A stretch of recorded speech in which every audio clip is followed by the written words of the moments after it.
ಓಂ ತದೇತತ್ ಸಹಸ್ರಂ ತತ್ಸರ್ವಂ ತಸ್ಯ ಮೇನ್ನಂ ಮಿತ್ರಂ ದಕ್ಷಿಣಂ ಸದಿತಿ ಪ್ರಾಣಃ ಪರೋಕ್ಷಪ್ರಿಯಾ ಇವ ಹಿ ದೇವಾಃ ಪರೋಕ್ಷಪ್ರಿಯಾ ಇವ ಹಿ ದೇವಾಃ. ಓಂ ತ್ವಾಮಿದ್ಧಿ ಹವಾಮಹೇ ಸಾತಾ ವಾಜಸ್ಯ ಕಾರವಃ ತ್ವಾಂ ವೃತ್ರೇಷ್ವಿಂದ್ರ ಸತ್ಪತಿಂ ನರಸ್ತ್ವಾಂ ಕಾಷ್ಠಾ ಸ್ವರ್ವತಃ ತ್ವಾಂ.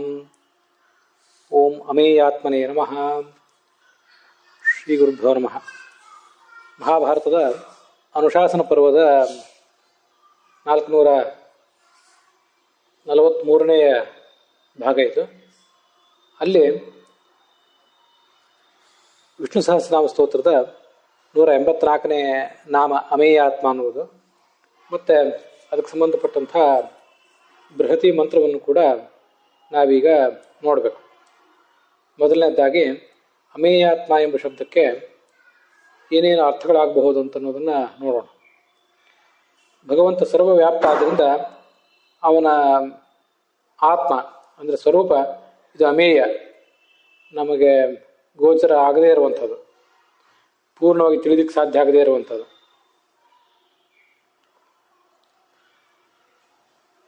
ಅಂಥ ಸ್ವರೂಪವುಳ್ಳವನು ಅಂತ ಒಂದರ್ಥ.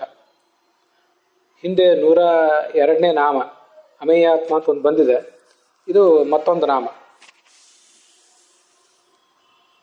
ಮತ್ತು ಅವನ ಒಂದೊಂದು ಸ್ವರೂಪವೂ ಅಮೇಯವಾಗಿದೆ ಅಂತನ್ನುವುದು ಒಂದರ್ಥ. ಅನಂತ ಅಮೇಯ ಅಂದರೆ ಅನಂತ ಅನಂತ ರೂಪಗಳುಳ್ಳವನು, ಭಿನ್ನ ಭಿನ್ನ ರೂಪಗಳನ್ನು ಭಿನ್ನ ಭಿನ್ನ ವಸ್ತುಗಳಲ್ಲಿ ಇಟ್ಟಿರುವಂಥವನು. ಆದ್ರಿಂದ ಆತ ಅಮೇಯಾತ್ಮ.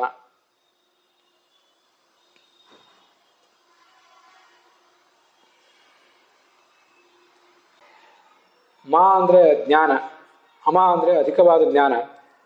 ಆ ಅಧಿಕವಾದ ಜ್ಞಾನದಿಂದ ಈತ ಜ್ಞಾನಕ್ಕೆ ವಿಷಯ ಆಗುವಂಥವನು. ಅಮ ಅಂದರೆ ಅಮಿತವಾದಂಥ ವೇದವಾಕ್ಯ, ಆ ವೇದವಾಕ್ಯಗಳಿಂದ ಈತ ತಿಳಿಯಲ್ಪಡ್ತಾನೆ. ಆದ್ದರಿಂದ ಅಮೇಯಾತ್ಮ. ಅಮಯ ಈಯತೆ ಆತ್ಮ ಯಶಸ್ಸಃ ಅಮೇಯಾತ್ಮ. ಅಮ ಅಂದರೆ ರಮ ಅಂತರ್ಥ. ಕಾಲದೇಶಗಳ ಮಿತಿ ಇಲ್ಲದ ರಮಾಳೆ ಅಮ.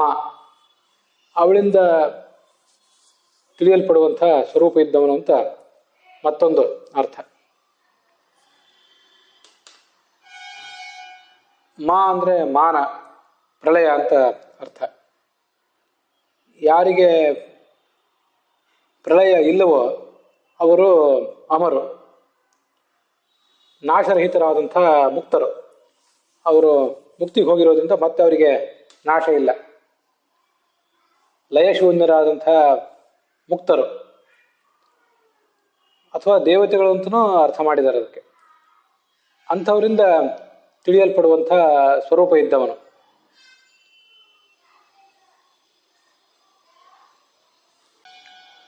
ಅಮರು, ಅಮ ಅಂದರೆ ಈ ಭಗವಂತನ ಸೇವಾ ಮಾಡುವಂಥ ಸೇವಕರು, ಅನುಚರರು.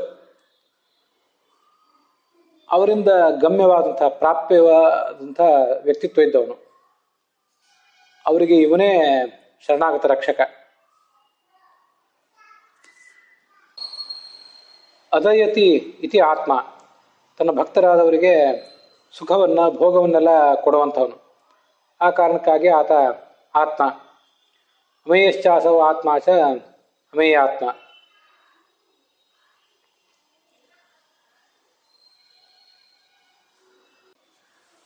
ಇನ್ನು ಮುಂದೆ ಇದಕ್ಕೆ ಸಂಬಂಧಪಟ್ಟಂಥ ಮಂತ್ರದ ಅರ್ಥವನ್ನು ನೋಡೋಣ. ಮೂಲ ಋಗ್ವೇದದಲ್ಲಿ 6ನೇ ಮಂಡಲ 56ನೇ ಸೂಕ್ತ, 46ನೇ ಸೂಕ್ತ. ಇದಕ್ಕೆ ಶಂಯು ಬಾರ್ಹಸ್ಪತ್ಯ ಋಷಿ, ಇಂದ್ರನೇ ದೇವತೆ. ತ್ವಾಂ ಇದ್ಯ ಹವಾಮಹೇ ಸಾತಾ ವಾಜಸ್ಯ ಕಾರವಃ ತ್ವಾಂ ವೃತ್ರೇಷ್ವಿಂದ ಸತ್ಪತಿಂ ನರಸ್ತ್ವಾಂ ಕಾಷ್ಠಾ ಸ್ವರ್ವತಃ ಅಂತ ಆ ಮೂಲ ಮಂತ್ರ. ಬೃಹಸ್ಪತಿಯ ಮಗನಾದಂಥ ಶಂಯು ಇದನ್ನ ಕಂಡದ್ದು ಅಂತ ವರ್ಣನೆ ಮಾಡ್ತಾರೆ. ಸಾಯಣಾಚಾರ್ಯರು ವರ್ಣನೆ ಮಾಡುವಂತೆ ಕಾರವಃ ಸ್ತೋತಾರಃ ಕಾರುಗಳು ಅಂದರೆ ಸ್ತೋತ್ರ ಮಾಡುವಂಥವ್ರು. ಅಂಥ ನಾವು ವಾಜ ಅಂದರೆ ಅನ್ನ, ಸುಖಭೋಗ, ಅದರ ಪ್ರಾಪ್ತಿಗಾಗಿ, ಸಾತವು ಅಂದರೆ ಸಂಭಜನೆ, ಅದು ನಮಗೆ ಸಿಗುವುದಕ್ಕಾಗಿ ಇಂದ್ರ ಭಗವಂತನೇ ತ್ವಾಂ ಇತ ಹಿ ತ್ವಾಮೇವ, ನಿನ್ನನ್ನೇ ಹವಾಮಹೆ ಕರಿತೇವೆ. ಸತ್ಪತಿಂ, ಎಲ್ಲ ಸಜ್ಜನರ ಪಾಲಕನಾದವನು ನೀನು. ಅಂತ ನಿನ್ನನ್ನು ತ್ವಾಂ ನರಹ, ನಾವು ಮಾತ್ರ ಅಲ್ಲ ಬೇರೆ ಬೇರೆ ಸಾಧಕರು ಕೂಡ ನಿನ್ನನ್ನು ಕರೀತಾರೆ. ಯಾವಾಗ ವೃತ್ರೇಶು ಆವರಕೇಶು ಶತ್ರುಷು ಸತ್ಸು, ನಮ್ಮನ್ನು ಶತ್ರುಗಳು ಮುತ್ತಿ ನಿಂತಾಗ ಆ ಶತ್ರುಗಳಿಂದ ರಕ್ಷಣೆ ಪಡೆಯುವುದಕ್ಕಾಗಿ ಎಲ್ಲ ಸಾಧಕರು ಈ ಇಂದ್ರನನ್ನೇ, ಭಗವಂತನನ್ನೇ ಕರೀತಾರೆ. ಅದಲ್ಲದೆ ಯಾವ ಯುದ್ಧ ಭೂಮಿಗಳಲ್ಲಿ ಅಶ್ವಗಳು ಪ್ರಧಾನ ಪಾತ್ರ ವಹಿಸ್ತವೋ, ಅರ್ವತಃ ಅಂದರೆ ಅಶ್ವಸ್ಯ ಸಂಬಂಧಿನೀಷು, ಕುದುರೆಗೆ ಸಂಬಂಧಪಟ್ಟ ಯುದ್ಧ ಭೂಮಿಗಳು. ಯತ್ರ ಅಶ್ವ ಕ್ರಾಂತ್ವಾ ತಿಷ್ಠತಿ ತಾಸು ಕಾಷ್ಠಾಸು ಸಂಗ್ರಾಮೇಶು, ಯುದ್ಧ ಭೂಮಿಗಳಲ್ಲಿ ಯುದ್ಧಕಾಮರಾದವರು ಕೂಡ, ಯುದ್ಧಕ್ಕೆ ಹೋಗುವಂಥವರು ಕೂಡ ನಿನ್ನನ್ನು ಕರೀತಾರೆ. ಹೀಗೆ ಎಲ್ರಿಗೂ ಕೂಡ ನೀನು ಪ್ರಾಪ್ಯನಾಗಿದ್ದೆ, ಅವರ ಸೇವೆಯನ್ನು ನೀನು ಸ್ವೀಕಾರ ಮಾಡ್ತೀಯ ಅಂತ ಇದು ಸಾಯಣಾಚಾರ್ಯರು ನಮಗೆ ಕೊಡುವಂಥ ಅರ್ಥ. ಮುಂದೆ ಭಗವಂತಾಚಾರ್ಯರು ಈ ಮಂತ್ರಕ್ಕೆ ಏನು ಅರ್ಥ ಹೇಳ್ತಾರೆ ಅಂತ ಅನ್ನೋದನ್ನು ನೋಡೋಣ. ಯಾರಿಗೆ ನಾಶವಿಲ್ಲವೋ ಸಾವಿಲ್ಲವೋ ಅಂಥ ದೇವತೆಗಳಿಂದ ಪ್ರಾಪ್ಯನಾದವನು ಮತ್ತು ಭಕ್ತರಿಗೆ ಭೋಗವನ್ನು ಅದಯತಿ ಕೊಡುವಂಥವನು, ಈ ಎಲ್ಲ ಅರ್ಥಗಳನ್ನು ಹೇಳಿದವರು ಭಗವಂತಾಚಾರ್ಯರೇ.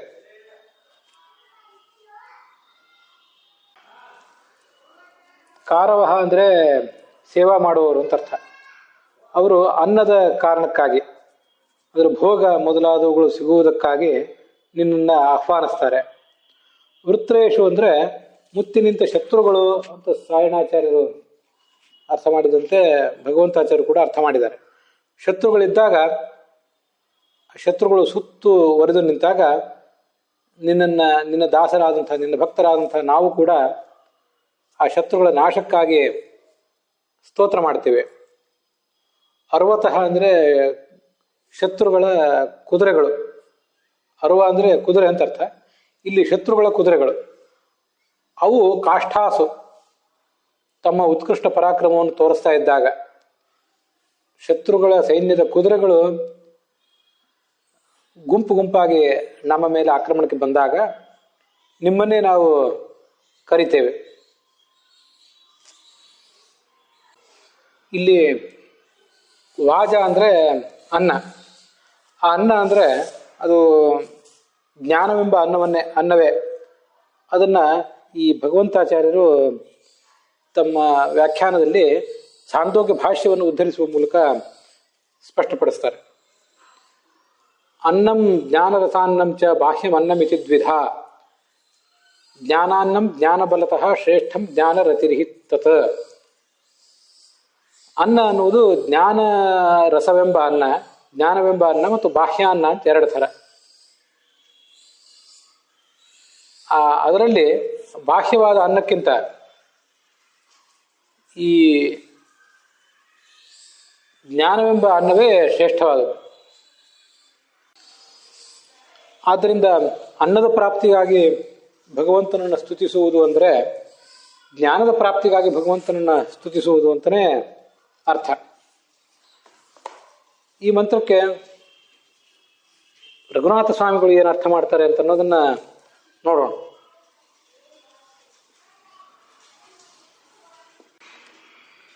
ಕಾಷ್ಠಾಸು ಅಂದರೆ ದಿಕ್ಕುಗಳು, ಎಲ್ಲ ದಿಕ್ಕುಗಳು. ಆ ದಿಕ್ಕುಗಳಲ್ಲಿ ವ್ಯಾಪಿಸಿ ನಿಂತವನು ನೀನು. ಅಪರಿಚ್ಛೇದ್ಯವಾದ, ಅಳತೆಗೆ ಸಿಗದ, ಅಮೇಯ ಅಂದ್ರು ಅಪರಿಚ್ಛೇದ್ಯ ಅಂದ್ರು ಒಂದೇ ಅರ್ಥ. ಅಳತೆಗೆ ಸಿಗದ ಸ್ವರೂಪ ಇದ್ದವನು ಅಂತ ಅರ್ಥ. ನಿನ್ನ ಕಾರವಹ ಅಂದರೆ ಸೇವಕರು, ಅವರು ಈಗ ಅನ್ನದ ಪ್ರಾಪ್ತಿಗಾಗಿ ನಿನ್ನನ್ನು ಸೇವಿಸ್ತಾರೆ. ಅದಲ್ಲದೆ ಅವರು ಮಾತ್ರ ಅಲ್ಲ, ನರಹ ನರವು ನರಹ, ಬೇರೆಯವರು ಕೂಡ ನಿನ್ನನ್ನು ಸ್ತುತಿಸ್ತಾರೆ. ಯಾಕೆಂದರೆ ನೀನು ಸತ್ಪತಿ, ಸಜ್ಜನರಿಗೆ ಪಾಲಕ.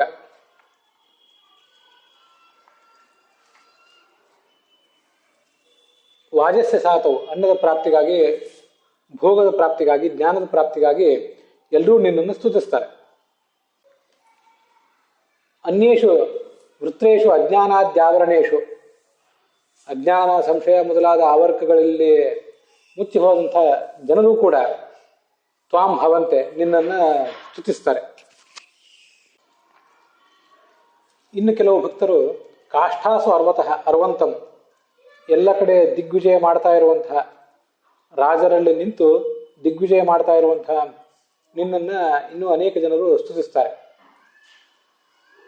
ಅಮೇಯ ಅಂದರೆ ಅಪರಿಚ್ಛೇದ್ಯ, ಆತ್ಮ ಸ್ವರೂಪಂ ವ್ಯಸಸಃ, ಯಾವ ಭಗವಂತನ ಸ್ವರೂಪ ಅಪರಿಚ್ಛೇದ್ಯವಾದ್ದು, ಅಮೇಯ ಅಳತೆಗೆ ಸಿಗುವಂಥದ್ದಲ್ವೋ ಅವನನ್ನು ಅಮೇಯ ಆತ್ಮ ಅಂತ ಹೇಳ್ತಾರೆ.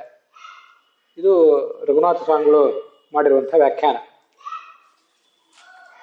ಈ ಮಂತ್ರಕ್ಕೆ ಹೆಚ್ಚು ಕಡಿಮೆ ಇವರೆಲ್ಲ ಹೇಳಿರುವಂಥ ಅರ್ಥವನ್ನು ಮಾಡಿದ್ದೇನೆ. ಸ್ವಲ್ಪ ಬೇರೆ ಅರ್ಥ ಇದೆ, ಅದನ್ನೀಗ ನೋಡೋಣ ನಾನು ಹೇಳಿದ ಅರ್ಥವನ್ನು. ಹೇ ಇಂದ್ರ, ಭಗವಂತನೇ, ತವ ನಿನ್ನ ಕಾರವಹ ಅಂದರೆ ಪರಿಚಾರಕರಾದಂತಹ ನಾವು, ಇದಾನಿಂ ಈಗಲೇ, ವಾಜಸ್ಯ ಅನ್ನಸ್ಯ ಅಂದರೆ ಜ್ಞಾನರೂಪ ಅನ್ನಸ್ಯ, ಭೋಗಸ್ಯ ಸಾತ ಭೋಗದ ಪ್ರಾಪ್ತಿಗಾಗಿ, ಸಾತ ಅಂದರೆ ಸಾತವು ಲಾಭಾರ್ಥಂ ಭೋಗ ಪ್ರಾಪ್ತಿಗಾಗಿ, ಹವಾಮಹೇಹಿ ನಾವು ನಿನ್ನನ್ನು ಈ ಯಜ್ಞಕ್ಕೆ, ಜೀವನವೆಂಬ ಯಜ್ಞಕ್ಕೆ ಕರೀತೇವೆ. ಅದಲ್ಲದೆ ವೃತ್ರೇಷು ಅಜ್ಞಾನಾದಿಷು ಸತ್ಸು, ಅಜ್ಞಾನಾದಿಗಳು ನಮ್ಮನ್ನು ಆವರಿಸಿ ನಿಂತಾಗ ಆ ಅಜ್ಞಾನಾದಿಗಳಿಂದ ತಪ್ಪಿಸಿಕೊಳ್ಳುವುದಕ್ಕಾಗಿ, ಕಾಷ್ಠಾಸು ಎಲ್ಲ ದಿಕ್ಕುಗಳಲ್ಲಿಯೂ ವ್ಯಾಪಿಸಿ ನಿಂತಿರುವಂತಹ ನಿನ್ನನ್ನು,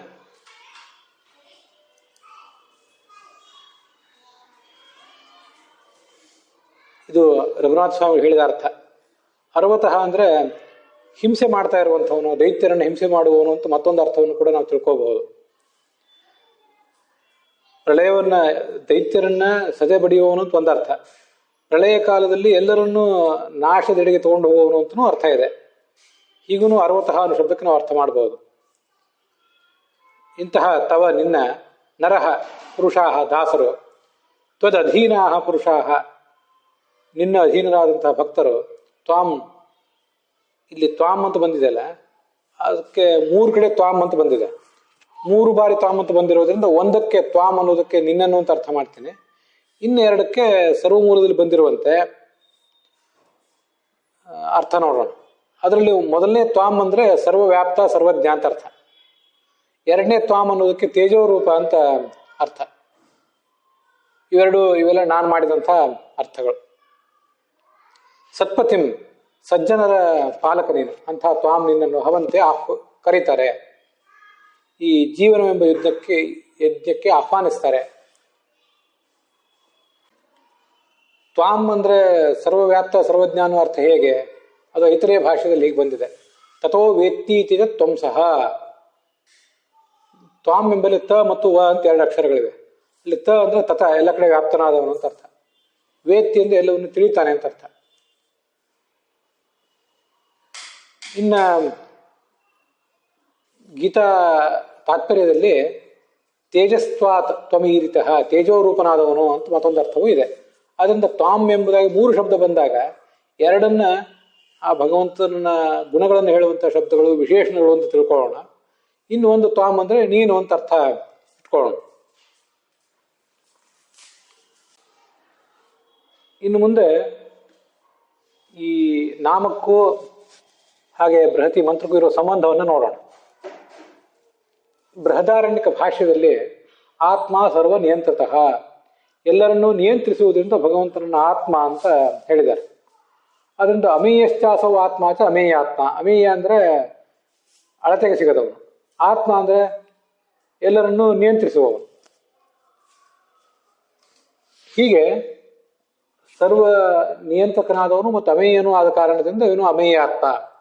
ಇದೇ ಅರ್ಥವನ್ನು ಬೃಹತಿ ಮಂತ್ರ ಸತ್ಪತಿ ಎಂಬ ಶಬ್ದದಿಂದ ಹೇಳಿದೆ. ಸತ್ಪತಿ ಅಂದ್ರೆ ಎಲ್ಲರನ್ನು ಕೂಡ ಪಾಲಿಸುವವನು, ಸಜ್ಜನರನ್ನ, ಸತ್ ಅಂದ್ರೆ ಇರುವಂಥವ್ರು, ಇದ್ದವರೆಲ್ಲರನ್ನೂ ಪಾಲಿಸ್ತಾನೆ, ವಿಶೇಷತಃ ಸಜ್ಜನರನ್ನ ರಕ್ಷಿಸ್ತಾನೆ ಅಂತ ಅರ್ಥ. ಬೃಹದಾರಣ್ಯಕ ಭಾಷೆಯಲ್ಲೇ ಮತ್ತೊಂದು ಕಡೆ ಆದಾನಾತ್ ಆತ್ಮ ನಿರ್ಮಾಣಾತ್ ಆತತತ್ವಾತ್ ತಥಾ ಅತೃತ್ವಾತ್ ಆತ್ಮಾಸೌ ಬ್ರಹ್ಮಣ ಸ್ಮೃತಃ. ಈ ಪರಮಾತ್ಮನನ್ನ ಆತ್ಮ ಅಂತ ಹೇಳ್ತಾರೆ. ಅದರಲ್ಲೂ ಚತುರ್ಮುಖ ಬ್ರಹ್ಮನಿಗೆ ಅವನು ಆತ್ಮ. ಅವನು ಯಾಕೆ ಚತುರ್ಮುಖ ಬ್ರಹ್ಮನಿಗೆ ಆತ್ಮ ಅಂದ್ರೆ, ಆ ಚತುರ್ಮುಖ ಬ್ರಹ್ಮನಿಗೂ ಲಯವನ್ನು ಮಾಡುವಂಥವನು. ಆತತ ಎಲ್ಲ ಕಡೆ ವ್ಯಾಪ್ತ, ಮತ್ತು ಅತೃತ್ವಾತ್ ಸಂಹಾರ ಮಾಡುವವನಾದ್ರಿಂದ ಅವನನ್ನ ಚತುರ್ಮುಖ ಬ್ರಹ್ಮನ ಸಂಹಾರಕ್ಕೂ ಕಾರಣ ಆದ್ರಿಂದ ಪರಮಾತ್ಮ ಚತುರ್ಮುಖ ಬ್ರಹ್ಮನಿಗೂ ಆತ್ಮ.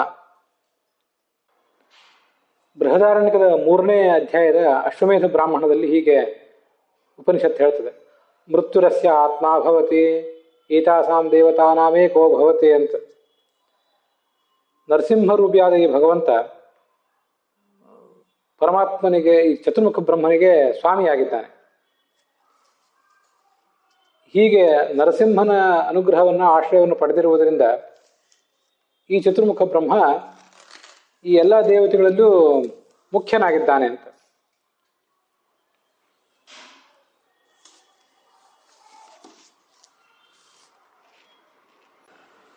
ಯಸ್ಮಾನ್ ನೃಸಿಂಹೋ ಮೃತ್ಯೋಶ್ಚ ಮೃತ್ಯುರಾತ್ಮಾಸ್ಯ ವೈ ಭವೇತ್. ನರಸಿಂಹರೂಪಿಯಾದ ಭಗವಂತ ಮೃತ್ಯುವಿಗೂ ಮೃತ್ಯು ಮೃತ್ಯುವಿನ ಮಾಮ್ಯಹಂ ಅಂತ ಅವನನ್ನು ಅದಕ್ಕೆ ಸ್ತುತಿಸುವುದು. ಚತುರ್ಮುಖ ಬ್ರಹ್ಮನಿಗೂ ಅವನ ಆತ್ಮ. ಆತತತ್ವ ತಥಾ ಅತೃತ್ವಾತ್. ಆತತ ಎಲ್ಲ ಕಡೆ ವ್ಯಾಪ್ತ, ಅತೃ ಜಗತ್ತನ್ನು ಸಂಹರಿಸುವವನು,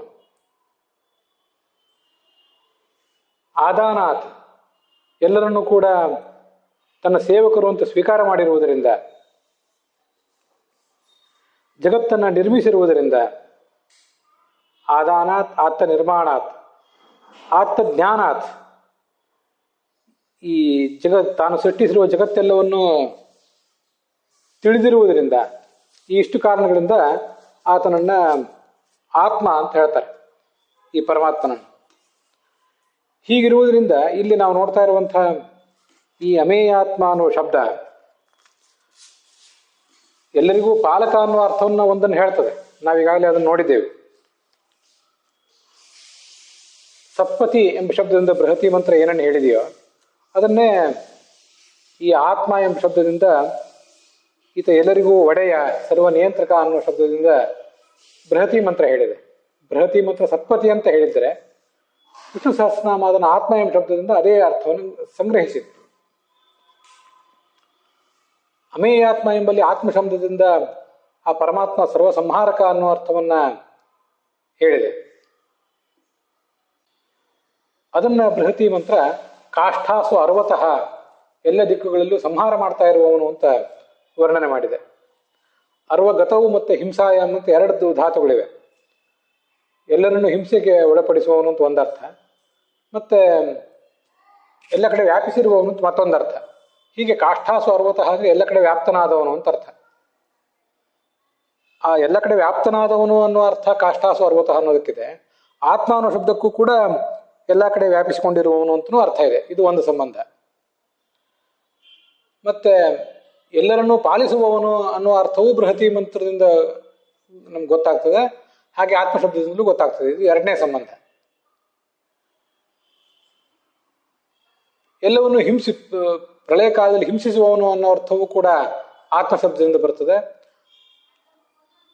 ಮತ್ತೆ ಅದು ಬೃಹತಿ ಮಂತ್ರದಿಂದ ತಿಳಿತದೆ. ಹೀಗೆ ವ್ಯಾಪಿಸಿರುವುದು, ನಿಯಂತ್ರಿಸಿರುವುದು, ಮತ್ತೆ ಸದೆ ಬಡಿಯುವುದು, ಈ 3 ಅರ್ಥಗಳನ್ನು ಕೂಡ ಬೃಹತಿ ಮಂತ್ರ ಹಾಗೆ ಆತ್ಮ ಎಂಬ ಶಬ್ದ ಇವಿಷ್ಟು ಹೇಳ್ತವೆ. ಬೃಹದಾರಣ್ಯಕ ಭಾಷೆಯಲ್ಲಿ ಹೇಳಿರುವಂತೆ ಆದಾನಾತ್ ಅಂತಿದೆಯಲ್ಲ, ಬ್ರಹ್ಮಾದಿಗಳನ್ನು ತನ್ನ ಸೇವಕರು ಅಂತ ಸ್ವೀಕರಿಸಿರುವುದರಿಂದ ಅಂತ ಅದಕ್ಕೆ ವ್ಯಾಖ್ಯಾನ ಮಾಡುವರು ಆಚಾರ್ಯರು. ಆದಾನಾತ್ ಆತ್ಮ ನಿರ್ಮಾಣಾತ್, ಆತ್ಮಜ್ಞಾನ ತಥೈವಚ ಅಂತ ಇಷ್ಟೇ ಹೇಳಿದ್ದಾರೆ. ಆದರೆ ಆದಾನ ಅಂತ ಸ್ವೀಕರಿಸುವುದು ಅಂತ, ಏನನ್ನು ಸ್ವೀಕರಿಸುವುದು? ಎಲ್ಲರನ್ನು ಕೂಡ ತನ್ನ ಸೇವಕರು ಅಂತ ಸ್ವೀಕರಿಸುವುದು, ಬ್ರಹ್ಮಾದಿಗಳನ್ನ ಅಂತ ಅರ್ಥ ವ್ಯಾಖ್ಯಾನಕಾರರು ಹೇಳಿದ್ದಾರೆ. ಅದು ಕೂಡ ಇಲ್ಲಿ ಈ ಬೃಹತಿ ಮಂತ್ರದಲ್ಲಿ ಬಂದೇ ಇದೆ. ತ್ವಾಂ ಕಾರವಹ, ನಿನ್ನ ಸೇವಕರಾದವರು ನಿನ್ನನ್ನು ಸ್ತುತಿಸ್ತಾರೆ, ಅವರು ನಿನ್ನನ್ನು ಯಜ್ಞಕ್ಕೆ ಆಹ್ವಾನಿಸ್ತಾರೆ ಅಂತ ಬಂದಿದೆ. ಇದು 4ನೇ ಸಂಬಂಧ ಬೃಹತಿ ಮಂತ್ರಕ್ಕೂ ಮತ್ತೆ ಅಮೇಯಾತ್ಮ ಎಂಬ ಶಬ್ದಕ್ಕೂ. ಎಲ್ಲ ಕಡೆ ವ್ಯಾಪಿಸಿರುವವನು ಅನ್ನೋ ಅರ್ಥವನ್ನಂತೂ ಬೃಹತಿ ಮಂತ್ರ ಹೇಳಿಯೇ ಇದೆ, ನಮಗದು ಗೊತ್ತಿದ್ದೇ ಇದೆ.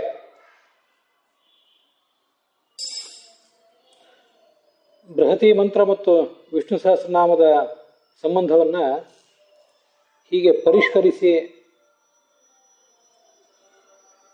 ಮತ್ತೊಮ್ಮೆ ಆಲೋಚಿಸಿ ಹೇಳುವುದಾದರೆ ಒಟ್ಟು 4 ಸಂಬಂಧಗಳು. ಸರ್ವವ್ಯಾಪ್ತ ಅಂತ ಒಂದು, ಕಾಷ್ಠ ಸ್ವರ್ವತಃ ಅಂತ ಬೃಹತಿ ಮಂತ್ರ ಹೇಳಿದೆ. ಆತ್ಮ ಎಲ್ಲ ಕಡೆ ವ್ಯಾಪ್ತ, ಆತತತ್ವಾತ್ ಅಂತ ಬೃಹತಿ ಮಂತ್ರ ಅದನ್ನು, ಆತ್ಮ ಎಂಬ ಶಬ್ದ ಅದನ್ನು ಹೇಳಿದೆ. ಸರ್ವ ಸಂಹಾರಕ ಅಂತ ಕಾಷ್ಠ ಸ್ವರ್ವತಃ ಅನ್ನೋ ಶಬ್ದಕ್ಕರ್ಥ, ಅದನ್ನ ಅತೃತ್ವಾತ್ ಅಂತ ಆತ್ಮಶಬ್ದ ಹೇಳಿದೆ. ಸರ್ವನಿಯಂತ್ರಕ ಅಂತ ಅರ್ಥ, ಆತ್ಮ ಸರ್ವನಿಯಂತ್ರಿತ ಅಂತ ಆತ್ಮಶಬ್ದಕ್ಕೆ ಸರ್ವನಿಯಂತ್ರಕ ಅಂತ ಅರ್ಥ ಇದೆ. ಅದನ್ನ ಸತ್ಪತಿ ಎಂಬ ಶಬ್ದದಿಂದ ಬೃಹತಿ ಮಂತ್ರ ಹೇಳಿದೆ. ಜ್ಞಾನದಾಯಕ ಅಂತ ಮತ್ತೊಂದು ಅರ್ಥ, ಅದಯತಿ ಇತಿ ಆತ್ಮ ಅಂತ, ಇದನ್ನ ಭಗವಂತಾಚಾರ್ಯ ಹೇಳಿದ್ದಾರೆ. ಹೀಗೆ ಜ್ಞಾನದ ರಸವನ್ನು ನಮಗೆ ಉಣಿಸುವವನು, ಆದ್ದರಿಂದ ಆತ ಆತ್ಮ. ಆ ಅರ್ಥವನ್ನ ಬೃಹತಿ ಮಂತ್ರ ವಾಜಸ್ಯ ಸಾತವು, ವಾಜ ಅಂದ್ರೆ ಅನ್ನ, ಆ ಅನ್ನದ ಪ್ರಾಪ್ತಿಗಾಗಿ ಅಂತ ವರ್ಣನೆ ಮಾಡಿದೆ. ಹೀಗೆ ಒಟ್ಟು 4 ಸಂಬಂಧಗಳು. ಭಾಗವತದ ಒಂದು ಶ್ಲೋಕ ಈ ಸಂದರ್ಭದಲ್ಲಿ ನನಗೆ ನೆನಪಿಗೆ ಬರ್ತದೆ. ಭವಭಯಮಪಹಂತು ಜ್ಞಾನ ವಿಜ್ಞಾನಸಾರಂ ನಿಗಮ ಕುಮುದ ದಭ್ರಂ ಭೃಂಗವದ್ವೀದ್ಯಸಾರಂ ಉದಕಂ ಅಮೃತಕಲ್ಪಂ ಪಾಯೇನ್ ಭೃತ್ಯವರ್ಗಂ ಪುರುಷ ಋಷಭಮಾದ್ಯಂ ವಿಷ್ಣು ಸಂಧ್ಯಂ ನತೋಸ್ಮಿ ಅಂತ. ವಿಷ್ಣು ಎಂಬ ಹೆಸರಿನ ಪುರುಷ ಋಷಭನನ್ನ ನಾನು ನಮಸ್ಕರಿಸ್ತೇನೆ. ಭವಭಯಂ ಅಪಹಂತು, ಸಂಸಾರದ ಭಯವನ್ನು ಪರಿಹರಿಸಲಿಕ್ಕಾಗಿ ಆತ ಈ ಜ್ಞಾನರಸವನ್ನ ಭಕ್ತರಿಗೆ ಉಣಿಸ್ತಾ ಇದ್ದಾನೆ. ಎಲ್ಲ ಶಾಸ್ತ್ರಗಳ ಸಾರವನ್ನ ತೆಗೆದು ಕೊಡ್ತಾ ಇದ್ದಾನೆ. ಉದಕಂ ಅಮೃತಕಲ್ಪಂ ಪಾಯನ್ ಭೃತ್ಯವರ್ಗಂ, ತನ್ನ ಭೃತ್ಯರಿಗೆ, ಇಲ್ಲಿಯೂ ಬೃಹತಿ ಮಂತ್ರದಲ್ಲಿ ಕಾರವಹ ಭೃತ್ಯರು ಪರಿಚಾರಕರು ಅಂತ ಬಂತು, ತನ್ನ ಭೃತ್ಯರಿಗೆ ಅದನ್ನು ಅವನು ಉಣಿಸ್ತಾ ಇದ್ದಾನೆ. ಅಂಥ ಜ್ಞಾನರಸವನ್ನು ನಮಗೆ ಉಣಿಸ್ತಾ ಇರುವಂಥ ಆ ಭಗವಂತನನ್ನು ಸ್ಮರಿಸ್ತೇನೆ ಅಂತ. ಇದರಲ್ಲಿ ಸರ್ವವ್ಯಾಪ್ತ ಅನ್ನೋ ಅರ್ಥವನ್ನ ರಘುನಾಥ ಸ್ವಾಮಿಗಳು ಹೇಳಿದ್ದಾರೆ. ಸರ್ವ ಸಂಹಾರಕ, ಸರ್ವ ನಿಯಂತ್ರಕ, 2 ಅರ್ಥಗಳನ್ನ ನಾನು ನನ್ನ ನೆನಪಿನಿಂದ ತೋರಿಸಿಕೊಡೋ ಪ್ರಯತ್ನ ಮಾಡಿದ್ದೀನಿ. ಜ್ಞಾನದಾಯಕ ಅನ್ನೋ ಅರ್ಥವನ್ನ ಭಗವಂತಾಚಾರ್ಯ ಹೇಳಿದ್ದಾರೆ. ಹೀಗೆ ಒಟ್ಟು ಕನಿಷ್ಠ 4 ಸಂಬಂಧಗಳು ಈ ಬೃಹತಿ ಮಂತ್ರ ಮತ್ತು ವಿಷ್ಣು ಸಹಸ್ರನಾಮದ ಈ ಅಮೇಯಾತ್ಮ ಎಂಬ ನಾಮಕ್ಕೆ ಇದೆ. ಹೀಗೆ ಮಂತ್ರಾರ್ಥವನ್ನು ನೋಡಿದ್ದೇವೆ. ಮಂತ್ರಾರ್ಥ ನೋಡಿದ್ದಾದ್ಮೇಲೆ ಅದರ ಭಾವಾರ್ಥವನ್ನ ಮತ್ತೊಂದು ಬಾರಿ ನಾಳೆ ಅರ್ಥವನ್ನು ಅವಲೋಕಿಸುವ ಮೂಲಕ, ಪುನರ್ ಅನುವಾದದ ಮೂಲಕ ಭಾವಾರ್ಥವನ್ನು ಕೂಡ ನೋಡೋಣ.